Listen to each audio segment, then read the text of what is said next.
Awesome, great. So you all work for pretty prominent companies, companies that are well known. Everyone's trying to get in the door. I want to know that as a black woman in these companies, how do you feel that your experience might be a little bit different from that of your peers who, I guess, maybe might fit the more traditional mold when you think of people who are in tech? Alicia, you can start. Sure. So I think I lucked out a bit by working at Etsy. I definitely have noticed differences in my experience as a black woman. For one, initially, like a lot of conversations around diversity were really focused on just gender. And so when I would look around, I saw, at the time when I first started, there were no other black female engineers. There were barely any even black male engineers or non-binary people. And so conversations around diversity, I just found myself feeling very stunted and angry because people said we had great diversity because we actually did, in terms of gender, have like recognizable diversity stats, but I did not see how that impacted the group. So one of the ways that that's sort of changed my day-to-day at work is that I have to then take the time to participate in groups like we have with Black ERG and like dedicate a lot of my time to try to build up a black female engineering core or make the company something that's like more open or amenable to that. And luckily I've been given a lot of space to do that from the company and from my boss, but it's just like a job on top of the job. Yeah, so like one of the things I've experienced out in Silicon Valley is that like our community isn't like there immediately. Like there are other communities, you have like the Chinese community, you have the Korean community, you have like Indian community, and then there's you. And you're like looking around and you're like, what? Like I'm brown too, but like not the same. And so like what do we do? So like the way that I experienced it is I remember there was one time where I spent a whole week and I didn't see another person of color on campus, and I was like, holy crap, time to change this. So I literally went on their like employee directory, and I was like, who? Hi. And so I literally like, created lunches like every other week, and I was like, hey guys, like, and it was everyone, like engineers, like people in biz ops, people in recruiting, and like let's just start a community, and just like know that we're out there, and just like say hi to each other, because it's just like even just like. Because you don't have to explain yourself, right? Because when you're like, when you talk about like, let's say for like Wakanda and like the significance of it, they get it. Versus like everyone's like, oh, the Marvel movie, like yeah, it's cool, and you're like, you don't get it. You don't really get it. And so yeah, so I needed to create. You have to be more hands-on and create your own communities, and that's a little bit more different than what other people experience there. But it's not bad. So for me.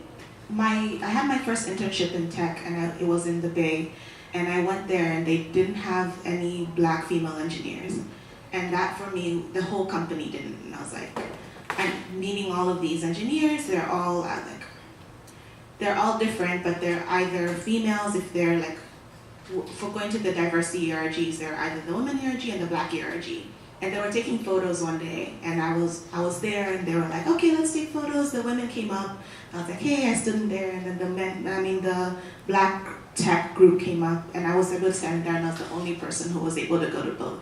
And that made me feel very, very othered, because neither group could understand what I was talking about. So even if I was talking to people in the black ERG about what it's like, feeling different, they didn't understand because most of them were men. So from there, I started looking for that community. I think we all have that moment when we're like, I need to find my people. And for me, it kind of happened on Twitter. Like I started following all of these women on Twitter who were black and also in tech, like Erica Baker and Leah Magon. I always pronounce her last name weird. I don't want to mess it up. So I just found all of these women on Twitter, and I was like, okay, they exist. I just don't interact with them day to day. And it was like interacting with them on Twitter kind of helped me with that. But then the next company I worked for, I was like, there has to be a black woman. Like, where are they? And my tech lead was a black woman. And I was like, okay, I feel much more comfortable being on my team. The team before, they had white and Asian men and me. And I was like, oh, that's kind of awkward. And my next team, like my tech lead was a woman. There was another black person on the team who was a male. They had Latinos on the team and everything. They had other interns who were women as well. So I felt much more comfortable that I wasn't othered because of my physical appearance or my gender and my race. So. Thank you guys.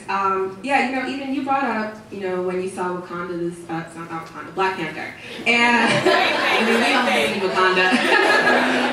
And it's interesting because in the workplace, you know, you might have your white coworkers, and you know, they saw Black Panther, you saw Black Panther, and they're like, I loved it too, and kind of like the conversation stops there. Whereas, you know, you don't really know what to say next. Whereas, you know, if you see people who look like you guys, you're delving into the themes, you're delving into the costumes and all those things, which is where I come from with this whole idea of inclusion, right? We're here. So that kind of lends into, as a Black woman and, you know, whatever your other identities are, how do you show up more authentically in the workplace and bring the things that make you unique and diverse into your work or into your culture? Abby, why don't you start? Sure. So I'm a nerd, right? And so over there's a lot of nerds. And so like I have found ways to be able to talk to everyone, right? Because like we're right here, we're women of color, et cetera, et cetera. But out there it's very different. You have to learn how to kind of become a chameleon and how to learn to speak to everyone. Like my best friend over there is literally this like genius Korean dude. Like what? I've never known, but it is. And so like you have to find things like for like the Black Panther thing, like okay, I'm excited one way, but they're excited another way. Why is that? Oh, let's talk about that now, right? And just like chameleon. What was the other part of the question? Other part is how. Oh, inclusion. All right. So when I think about inclusion, I think about retention. I think a huge thing that these companies are facing is that sure they get the Black talent in whenever they do, but the thing is keeping them, right? And so how do you keep them? And you need to support these talents. Like you need to find like a way to mentor them. You need to find a way to have them keep learning and let them feel like they're part of the team. Like just because they don't know what like binary trees are doesn't mean you should judge them. You should be like, okay, here are some resources on how you could learn this. So for me, inclusion equals retention equals open-mindedness equals learning, and with all that, you can have like a really great team.